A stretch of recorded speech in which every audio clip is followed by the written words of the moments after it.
This is a COROS Pace 3, probably one of the best budget sports watches available, and in some ways also the best COROS watch available.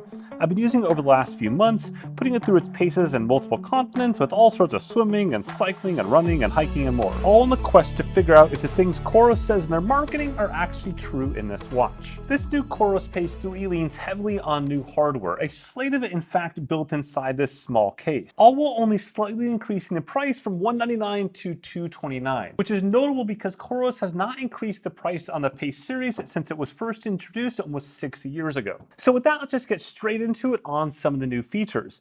The very first one is the new multi-band or dual frequency GPS. That's considered like the holy grail of GPS from an accuracy standpoint, and I'll dive into all those accuracy bits in the accuracy section later on in the video. You can use the YouTube chapters to skip along if you want to there, but I'm going to compare it against a slate of other watches there, both watches the same price point as well as watches that are a lot more expensive.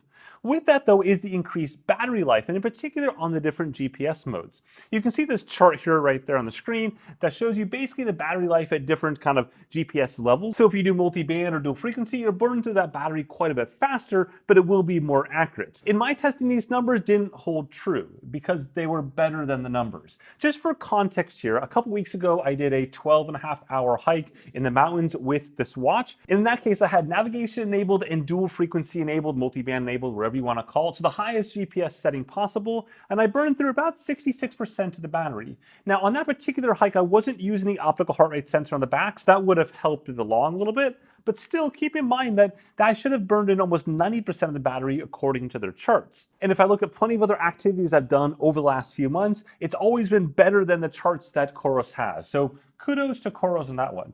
Though if I could make one minor request to COROS, if you could add your battery burn information to the fit files that you export, it would make my job a lot easier showing your incredible battery life. It's something that most of your competitors do, and it lets me make up these charts like this right here that would show that your battery doesn't burn as fast as everyone else's. Just a little request. And actually, speaking of other requests, if you're watching this video, if you could hit that like button or subscribe at the bottom there, it really does help with this video and the channel quite a bit. So the next new thing is the new optical heart rate sensor on the back. That's the piece that you see right there. It'll turn on bright and green every once in a while. COROS, one of the core savings they do when it comes to battery life in smartwatch mode is they don't turn it on all the time. And of course, normally watches do turn off the battery when you've got it off your wrist, but COROS essentially just turns it on briefly, takes a reading, and then turns it off. And you know, for most things, that's probably fine. Most of the companies have it on 24/7 every single second, but COROS, basically does some battery savings there by only turning it on briefly and then turning it back off again. But this new sensor is supposed to be more accurate, and with it, they've also introduced SpO2 monitoring or blood oxygenation level monitoring. This is a certified medical grade SpO2 sensor, and in my testing, it's been actually pretty darn accurate. Keep in mind with this feature though, when you use it, you do want to have your hand still on a desk like this because that's how these things are certified. And so if you're like waving your arm around, it's not going to be accurate. It's not going to be accurate on this, and it's not going to be accurate on the watch either. Note though that COROS has not implemented HRV or heart rate variability tracking into the Pace 3, and they don't do nighttime readings either. So yeah, about 6 hours after I filmed this, they added that. So that's nice. HRV tracking is now there at nighttime. I've been using it the last few days. It's in public beta as of later this week. It's not technically available to everyone yet, but it is coming very soon. I'd say it's off to a good-ish start. There's a few little quibbles with it, but we'll get to those in another video down the road. Next, it's worthwhile noting COROS has added a touchscreen to the Pace 3 compared to the Pace 2. It's not actually on by default in the general menus. It's only on by default in the navigation and activity menus. So you can go into the settings and turn it on if you want to. Otherwise, from a usability standpoint, you're going to go ahead and basically use this little digital crown right there to scroll through stuff, as well as the buttons to either go back or confirm things. Very similar to a lot of other COROS watches. Also, like COROS' other watches, they've added music playback on this. There's 4 gigabytes of storage inside of this for putting music on there. Keep in mind, this is just MP3 style downloads onto this watch. Basically, you have to connect it to your computer and download it that way, and then you play it back using Bluetooth headphones. You're not going to see Spotify or Amazon Music or Apple Music or Google or whatever the heck you want out there. Streaming music services are not on this, and realistically, that's unlikely to happen. Those like gates and castle walls were built up years ago, and those doors are closed to especially smaller companies like this. But even the big companies, those doors are largely closed off now. And then finally on the new things front, they did slightly increase the bands to 22 millimeters versus the 20 before. I actually like that. It makes it feel just a little bit nicer. I chose when I bought this the nylon white one, and I was curious to see how well this nylon white color would hold up over time. Just for comparison, here's a before picture when I unboxed it, and you can see it now. It's not super nice. I mean, it's not horrible, and I get this is like a sports watch, and it is obviously white fabric. Like, what do you expect? I have not tried putting it in the dishwasher or the wash machine or things like that. You know, obviously taking the band off the watch. Do not put this in your dishwasher as a whole thing. I have obviously showered with it a ton and tried washing it in the shower and soap and all that kind of goodness, and hasn't really changed, just slowly becoming less and less white and more beigey to slightly yellowing. But again, if I was to rebuy this again, I would probably choose the red one or the black one, really any other color but the white one. Okay, so let's quickly run through the basics of this from like a daily activity tracking standpoint before we dive into the sports side of it. This is the watch face right here. This is the stock default watch face. I like it. I'm happy with that.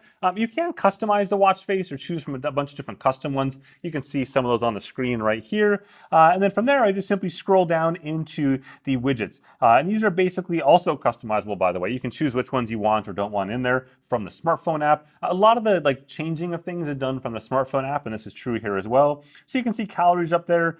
This is the workout time today, as well as my steps today, my floors today. This is my performance. We'll get into performance metrics in just in a little bit here. And then here, training load, again, things we'll talk about. And then heart rate. The one thing I would caveat is I mentioned earlier on, the way COROS does their heart rate is they basically kind of like turn it off for a while and turn it back on for a while. So that means that even when this is on my wrist, I'll often see 0 beats per minute either on the watch face or here. And it also seems to take a while when I first go out to do a workout before it locks on the heart rate. Not a huge deal, but just some of those nuances that you see between them and really everyone else that just keeps that sensor on the entire time. Scrolling on down here, you can see my sleep details from last night. I can crack this open.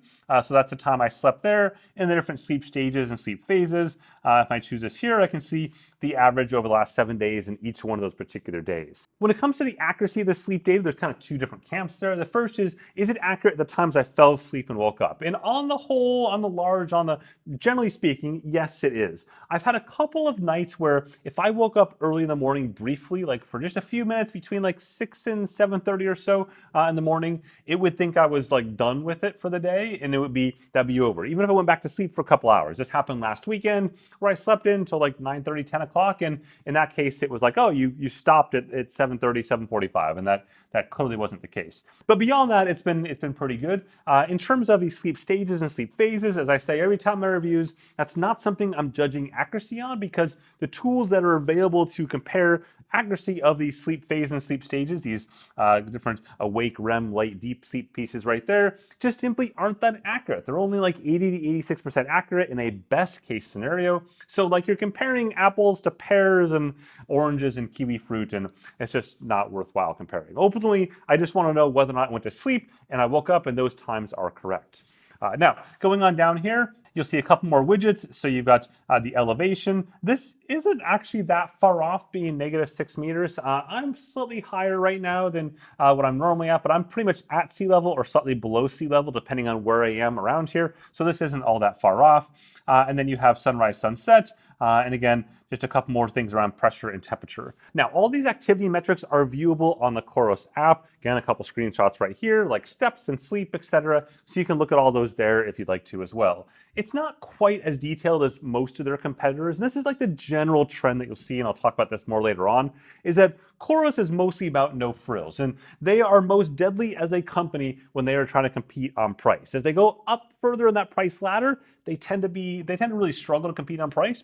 And so some of the lack of the polish and the added metrics that you would find in the apps from Garmin and Polar and Suunto and Fitbit and Apple and whoever else doesn't exist on the COROS app. But again, the core stats are there, and those are the things that most people probably want. Now, with all the daily activity stuff set, we'll back out here and we'll start a sport mode. So to do that, I tap this upper right-hand corner right there, and I can go through all the different sport modes. You can customize these sport modes if you want to in the COROS app. You can get rid of modes, you can add jump roping in there, whatever the heck you want, you can do it from there. And in particular, you can customize the data pages and the data fields.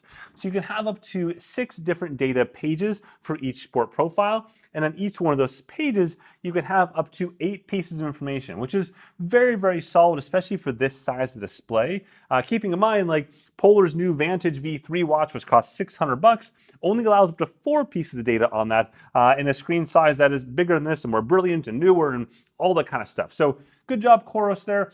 In terms of all those data fields that you have to choose from, there are plenty to choose from. The only downside is COROS doesn't have any sort of third-party integration for app developers to make their own data fields like you see on other platforms. But again, no frills. So in this case, that's not really a big issue and didn't really bother me at all too much. And as you would expect, you compare sensors to this. Keeping in mind, one downside of the Pace 3 compared to the Pace 2 is that COROS has gotten rid of AMP Plus sensor support. So if you had an AMP Plus cycling power meter, for example, you'd be out of luck. As a runner, this won't really impact you at all because virtually all sensors made in the last 8 to 10 years are dual AMP Plus and Bluetooth Smart. So not a huge deal in the grand scheme of things, just something to be aware of if you are coming from the Pace 2 or Pace 1, which did have that support. Now, once you got all your stuff sorted out in terms of what you're doing, you see your GPS status on the left-hand side, as well as your heart rate status on the left-hand side, indicating heart rate lock. As I mentioned earlier on, sometimes a little bit late in on the heart rate lock, but not a huge deal. Eventually it gets there. Definitely don't start your workout until you have heart rate lock. It'll take forever to get it otherwise. This is true of every watch out there. And the same is also true on GPS lock from every watch out there.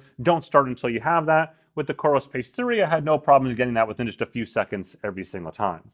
Once I tap that start button there, you can see it's asking me to double check that those things are done. We're going to ignore that for now. You'll see my data pages. And again, you can scroll through data pages using the scroll wheel right there. And then here on the screen, you can see what some of those data fields, data pages look like mid-activity, mid-workout. Just some quick photos just so you can see some real-world data there. And the same is true of laps. I had auto lap enabled.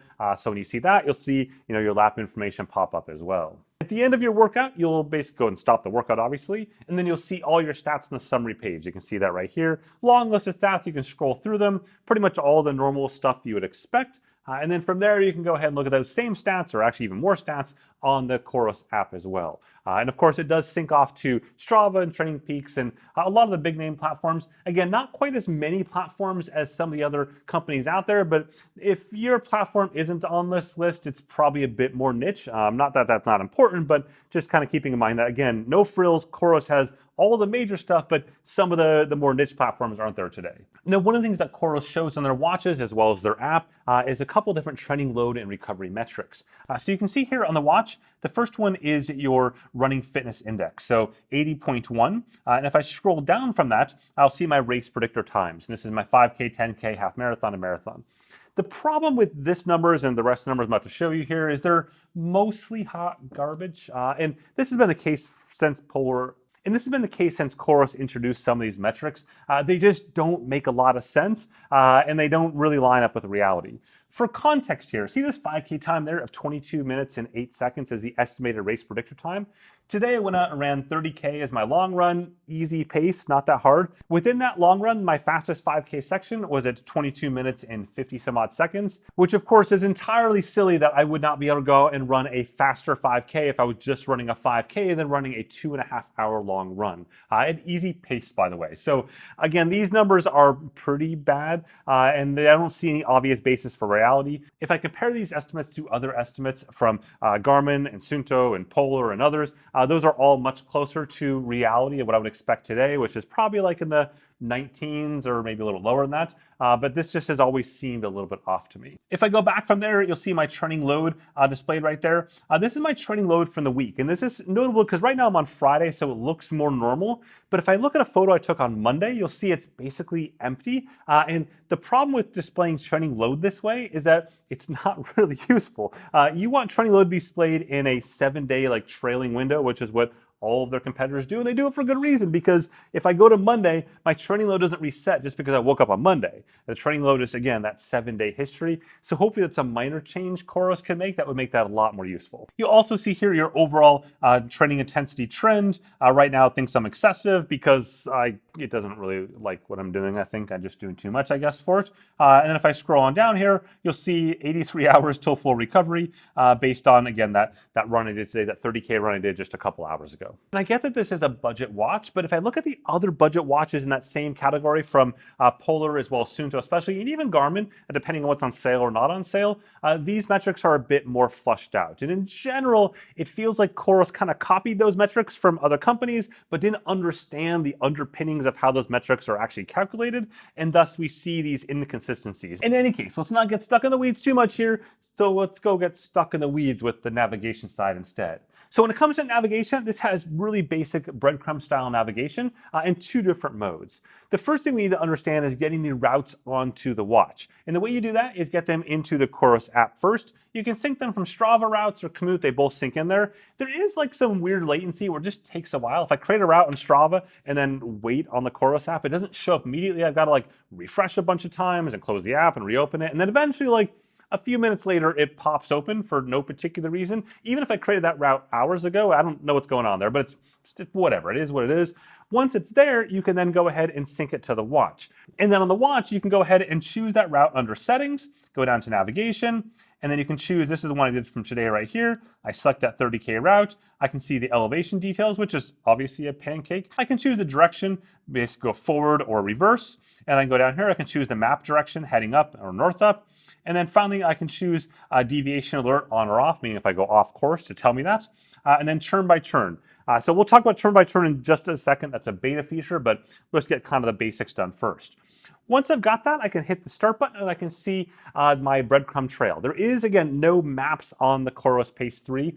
For that, you need to go to COROS's higher-end watches to see the maps there, which again is fine at this price point. That's totally expected.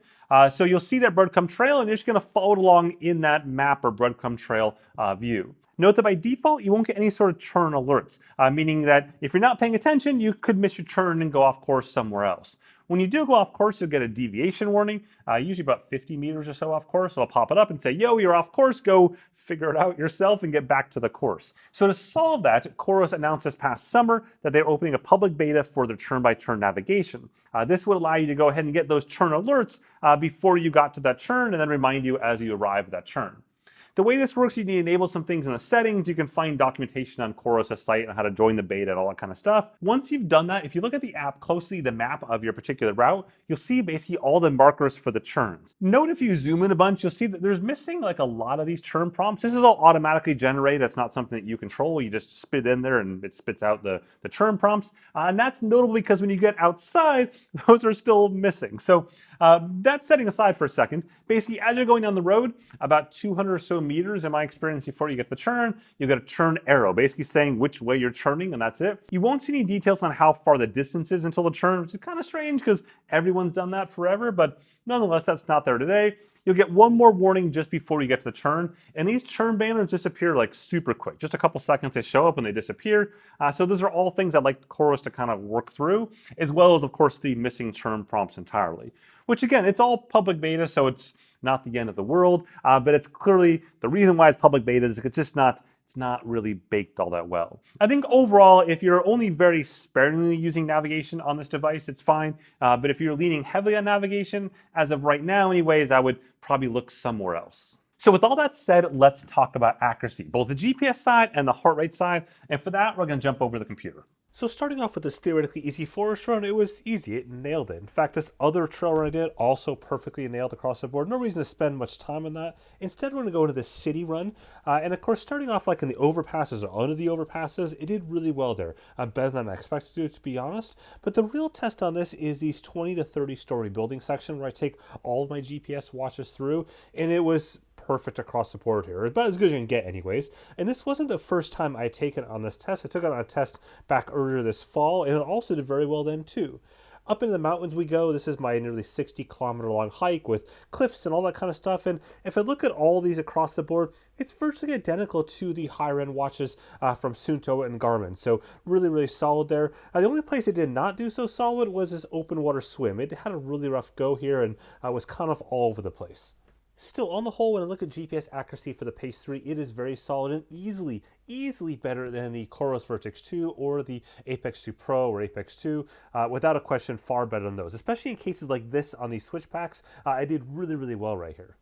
So, does the new optical heart rate sensor match the new GPS from a goodness standpoint? No, not really. You can see it struggles here at the beginning, but does kind of even out after that. The same is true of this other run here as well, where it kind of struggles to stick that initial landing. But once it gets beyond that, it's pretty much fine. Just like this indoor trainer workout, very solid. Even these intervals right here, indoor intervals on a trainer, also solid. This 18 by 800 meter track work I did running, incredibly solid, except for the last couple intervals. It struggled just briefly, but overall pretty good. The same is true of this outdoor cycling workout, very solid for the first 2/3 or so. The last third is messy because I'm descending, and we'll just set that aside for right now. Instead, look at this outdoor run from Friday. This is a 30K run, and it's not good. It basically lost the plot as soon as I went into one of the different intervals I had in there, and it pretty much just dropped the heart rate entirely for 4 miles, which is insane because these weren't actually that hard of intervals, and it should not have lost the plot that easily and done it, and you can see, multiple times. Okay, so where do we stand overall? Well, I guess I'm sitting right now, but in terms of this particular watch, this is a really good deal. For $229, it's got all the stuff you'd want for a budget sports watch. I would caution budget sports watch versus budget running watch. As a running watch, it's good, but I think there's some polish that some of their competitors have that might make that a better option if you are purely a runner. But again, for this price point, it's hard to beat this little unit, especially on battery life. And that's where you kind of got to balance what you want out of a watch. There are competitors from, again, all their major brands out there that do have more features at just slightly higher price points, like $250 or so, as opposed to $229, which makes it a little bit dangerous when COROS, increase their price up there. But those watches don't have anywhere near the battery life nor the GPS accuracy of this multi-band GPS chipset. So there we go. That's just the general gist of things. Again, very, very solid watch. I don't really have any major problems with it. It worked exactly as I said. And from an overall, did they do what their marketing said? Yeah, they did it quite well. So if you found this video interesting and useful, just whack that like button at the bottom there, or subscribe for plenty more sports technology goodness. I'm working through my backlog, so there's a lot more to come. With that, have a good one.